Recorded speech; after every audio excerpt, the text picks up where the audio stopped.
Bomo najprej veselo zdravico, bratje, čmo zapit.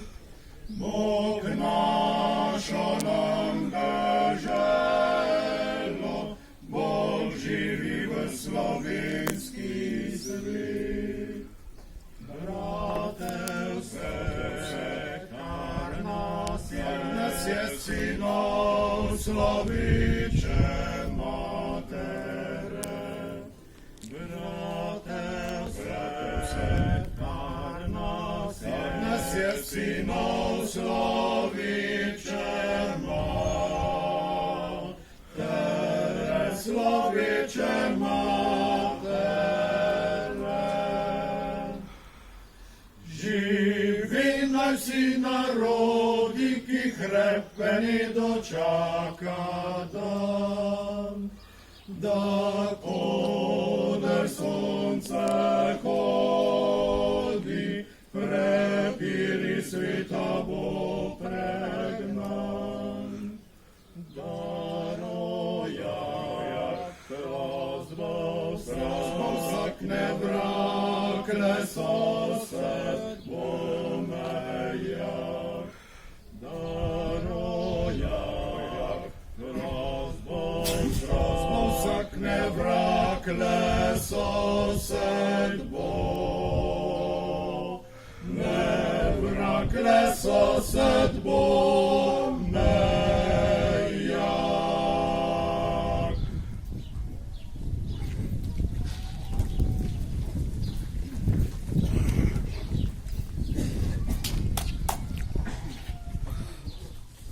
Poletni meseci leta 42. niso bili samo meseci italijanskih represalij, ampak tudi meseci najhujšega komunističnega nasilja.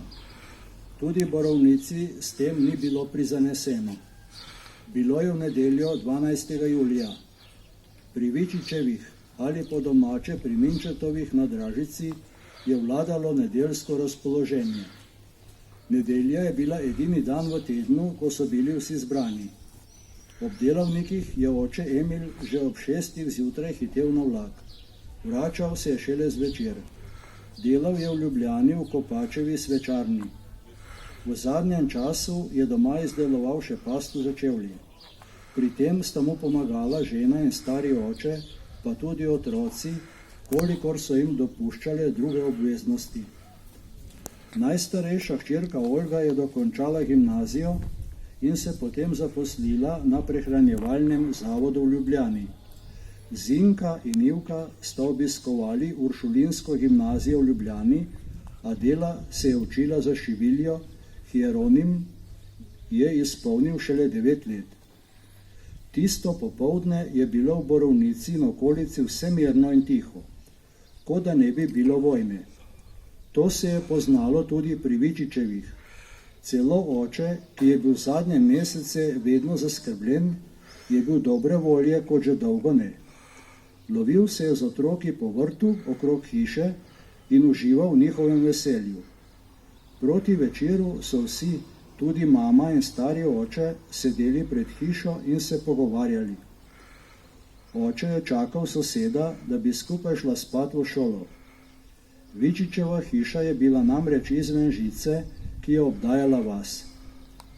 V to družinsko idilo so nenadoma odjeknili streli iz grmovja v neposredni bližini hiše.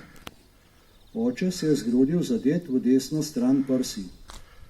Prejšnje veselje se je v hipu spremenilo v strah in zmedo. Ko so se med močnim streljanjem trudili, da bi očetu pomagali in ga spravili v hišo, je zadelo še hčerko Ivko. Končno so oba potegnili v hišo in zaklenili vrata. Niso vedeli, kdo strelja, Italijani ali partizani. Nikjer niso nikogar videli, toda čutili so, da so napadalci zelo blizu. Oče je čez nekaj minut še med streljanjem umrl. Zdelo se je, da je želel še nekaj povedati, pa mu je prehitro zmanjkalo moči.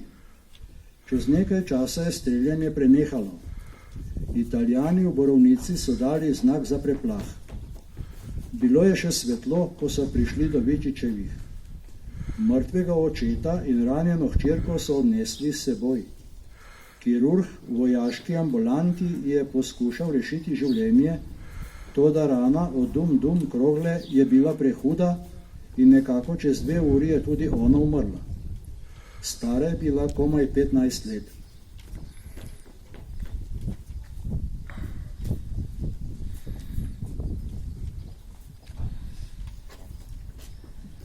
Dober dan. Življenje je dar.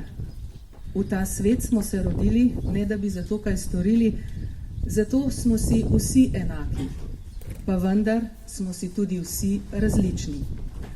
Vsak je biser, ki ga življenje brusi, vsakega od nas pa je že ob spočetju položena ljubezen.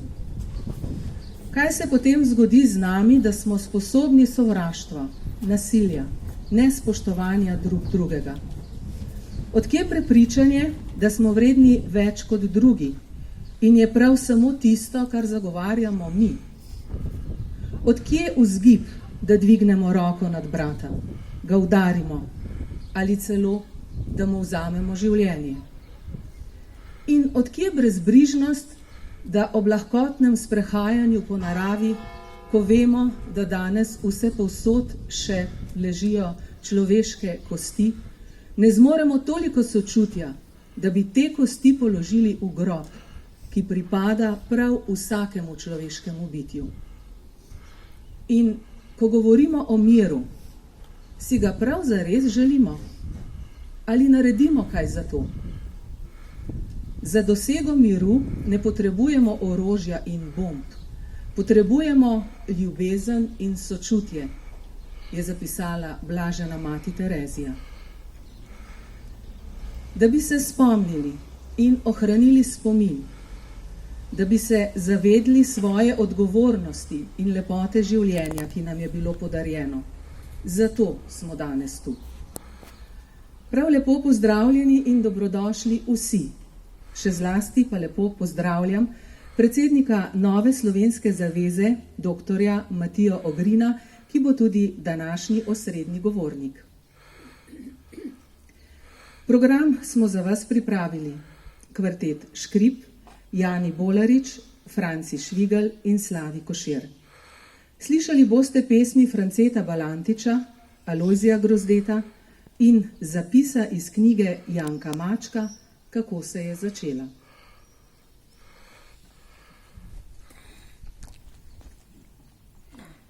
Nekaj ur potem, ko so opravili svojo akcijo pri Vičičevih, so se ubijalci pojavili na drugi strani doline. Lahko bi tja prišli že prej, saj je dolina tu ozka, pa so verjetno počakali, da so se Italijani umaknili nazaj v postojanko in da se je dodobra stemnilo. Pobutali so na vrata hiše ob Belem potoku, kjer so stanovali Lončarjevi, 47-letni oče Franc, mama Frančiška, 21-letni sin France, ki je ravno končal srednjo šolo, 18-letna hčerka Mara in 15-letna Polda. Takoj so šli po vseh prostorih in trpali v nahrbtnike živež, obleko in vse, kar jim je prišlo pod roke. Vseh 5 Lončarjevih so medtem stražili v kuhinji. Med krvniki so bili tudi domačini. Ko so se že pripravili, da začno svoje kruto delo, so v zadnjem trenutku ločili od ostalih 15-letno Poldo. Vse ostale so pobili kar v kuhinji. Nekateri mislijo, da so jih postrelili, drugi pa, da so jih na še bolj zverinski način pobili brez streljenja. Baje, sin France ni bil takoj mrtev in je polglasno ječal, dokler ga ponovni udarec ni rešil trpljenja. Po pripovedovanju nekaterih so Poldo zaprli v shrambo, še preden so začeli s pobijanjem, drugi pa mislijo, da so jo porinili tja šele po končanem pokolu.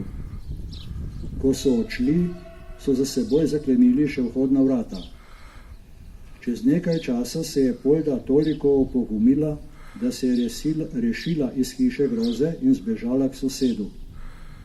Vseh 6 4 Lončarjevi in 2 Vičičeva so bili potem v borovniški mrtvašnici skupaj na mrtvaškem odru. Naslednji dan so jih pokopali na borovniškem pokopališču. Govorilo se je, da je nevarno iti na pogreb, ker bodo partizani streljali na pogrebce. Nič takega se ni zgodilo. Menda so se zadovoljili že s tem, da so pogreb oddaleč opazovali s planine nad Dražico. Baje so se v nedeljo po noči, ko so se vračali v svoje taborišče, ustavili pri znancih na Zabočevem in skupaj z njimi proslavili uspešno opravljeni podvig.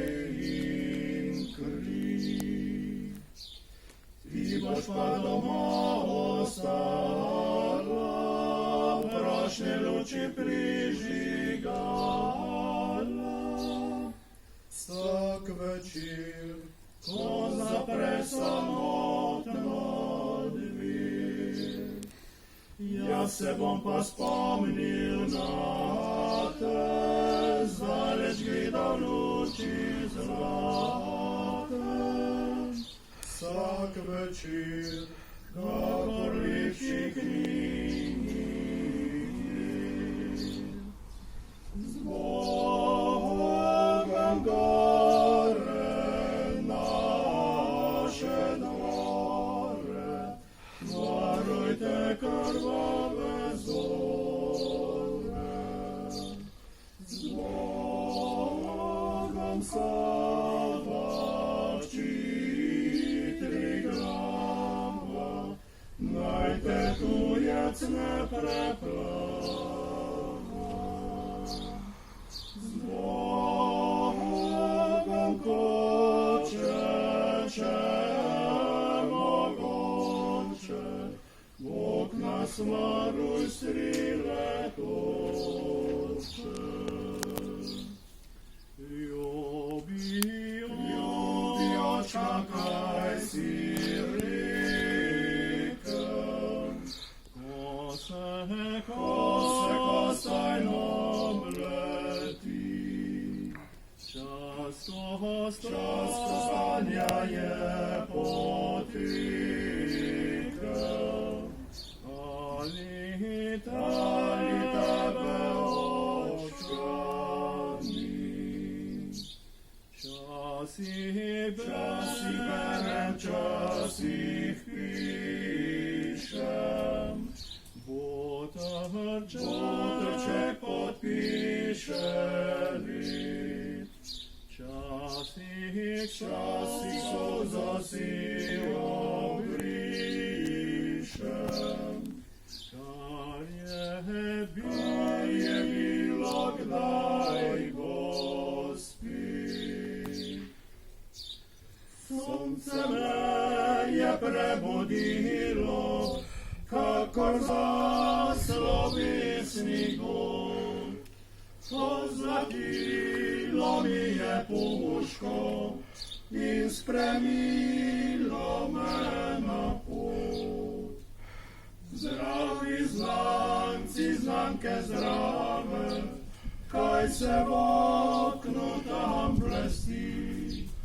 Ali se mi rosa bliska, ali se nekdo solzi. Radek je padel, si neko misli, grozni zibeli, strelega jaka. je padel, sinek ne plakaj, zidel je tvoja angelska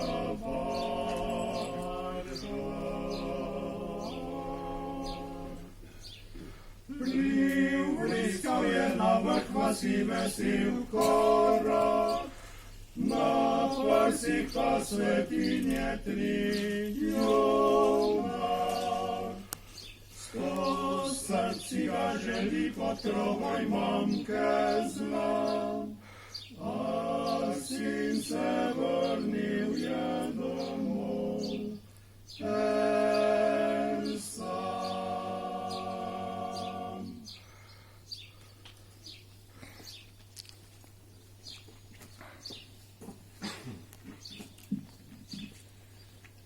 France Balantič, Pridi deklica. Pridi deklica, to noč pod cvetočo jablano, tjakaj, veš, kjer sva nekoč pela pesem radostno. Sonce je takrat ležalo na svetlo kipečih tleh, sonce v meni raslo, je v mamo mladih let. Pridi, in čeprav tema, vse cvetove bo razvila, mama rosa žalostna, ne bo ustnico močila. Ti svetilka si srebrna, jaz sem plamen, ki medli. Ko spomin bo spet zagorel, bo v dom sred večnosti.